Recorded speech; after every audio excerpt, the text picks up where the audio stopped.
sufficient number of employees work చేసి వాటన్నిటిని కూడా టీమ్ టీమ్ అనేది టోటల్ ప్రింట్అవుట్ తీసుకొని ఎన్ని వాటర్ పంపించి కాల్కులేట్ చేసి నిర్ణీత సమయంలో జరగాలి. నెంబర్ 2 ఏంటంటే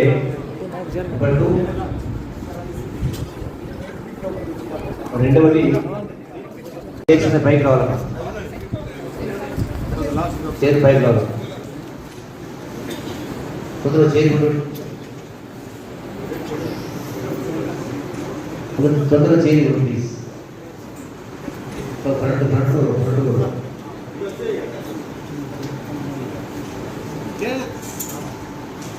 అయితే నేను కలెక్టరేట్ రావాలి, నేను కలెక్టరేట్ రెడీ ఉంది, అక్కడ హాల్ పెట్ట ఉంది అనుకుంటే మా కలెక్టర్ ఇంకా పూర్తి కదా.